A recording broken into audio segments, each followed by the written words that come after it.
European leaders have reached a breakthrough agreement on the EU's budget and coronavirus recovery fund, sealing a €1.8 trillion package in the early hours of this morning. French President Emmanuel Macron hailed the deal as a historic day for Europe, but the path to consensus was far from smooth, taking 4 days and nights of wrangling over money and power. The richer, so-called frugal states have been pushing for fewer handouts and more conditions on how the money will be spent, including making a link between EU funds and democratic values. In the end, they've compromised on around €400 billion in grants and limited oversight over the rule of law. European Council President Charles Michel says it's a big win for the Union. We showed collective responsibility and solidarity, and we show also our belief in our common future. And this agreement sends a concrete signal that Europe is a force for action.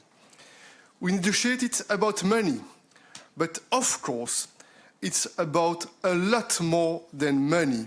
It's about workers and families, their jobs, their health, and their well-being.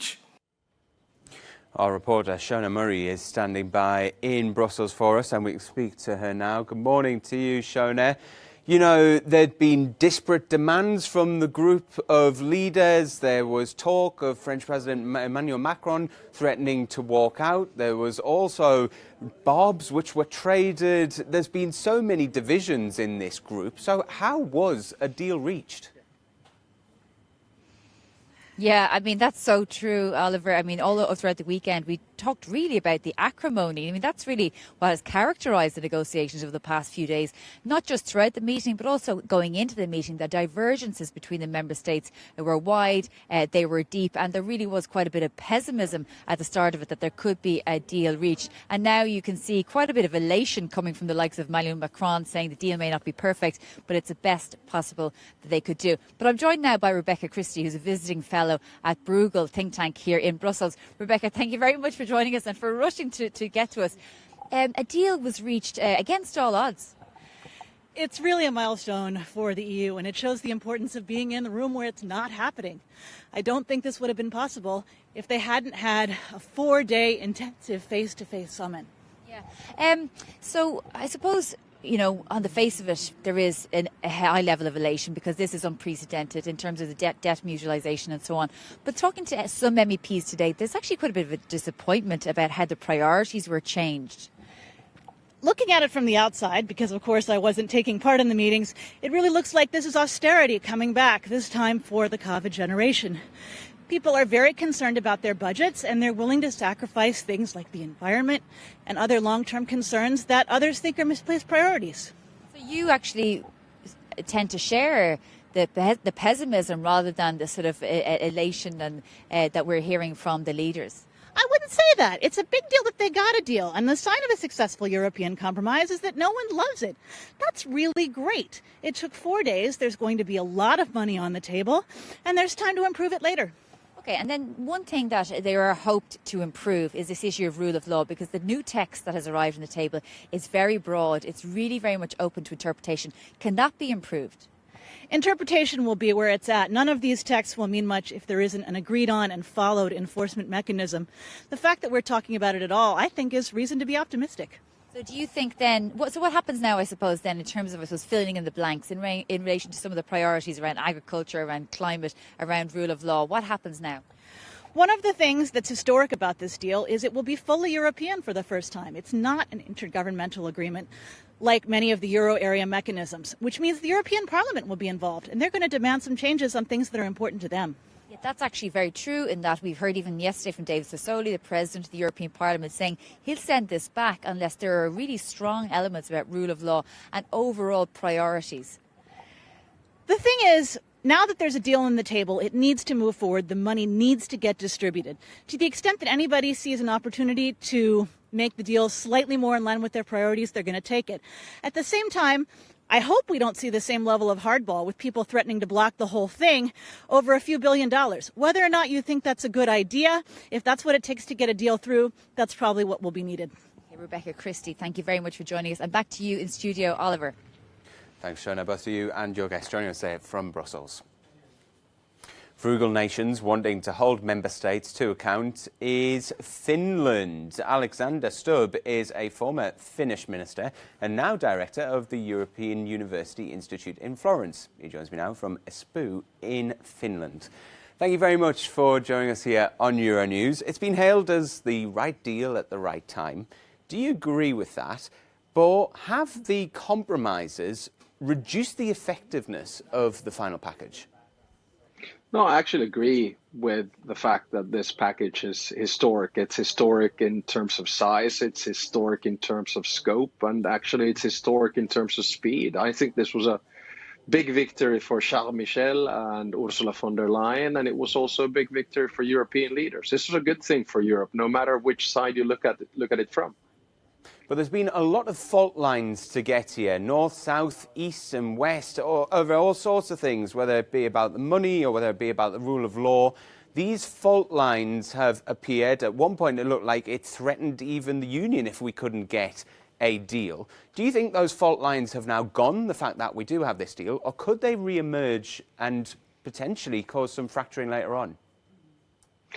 To be honest, I think there will always be fault lines inside the European Union. The European Union is about compromise, and usually it goes in three phases. Phase number one is crisis, phase number two is chaos, and phase number three is a suboptimal solution.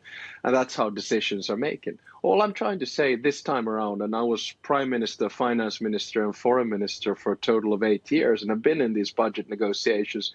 I've never seen a budget negotiation being finished basically half a year before it was supposed to be finished. I've never seen a 750 billion euro recovery package balanced between loans and grants being agreed basically within 2 months. This is a world record for the European Union in that sense as a pro-European. I'm very happy and I think it's a good deal. Now, the current Prime Minister of Finland said that she was going to take a very tough stance on the rule of law. When we look at the final agreement, it's been watered down. Would you have accepted that sort of compromise, or do you think she should have stuck to her guns? Good try. I really enjoy my job title, which I think is probably the best in the world. In other words, former prime minister. I do not take issue with prime ministers of Finland who have come in my footsteps before. All I can say that in 2014, when I was Europe minister, I think we got a fairly good deal. I can also say that I agree with the Finnish prime minister and everyone who says that there needs to be tight and tough conditionality between values, rule of law and disbursement of money. And I'm sure in the long run, something like that will be put up as a mechanism. Now, you've been around the negotiating table. I think for many watchers of the European Union, to create a deal within 2 months is breakneck speed for an institution which is, let's be honest, very bureaucratic. Has this deal been done in 2 months because the European Union is getting more efficient at these summits, getting more efficient at striking deals? Or was it done because there is so much pressure due to a looming economic damage from COVID-19? I think it was done because of necessity and reality. And because everyone realized from the beginning of COVID-19 that we're in the same boat here. I hesitate to take examples from previous crises, but I remember vividly the financial crisis, sovereign debt crisis, which then turned into a euro crisis. It basically took 4 years to create the so-called ESM, the European Stability Mechanism. This time around, it took, you could say, 4 months to come up with a 750 billion euro package. So in that sense, it was breakneck speed, but it was done through necessity rather than goodwill would be my argument.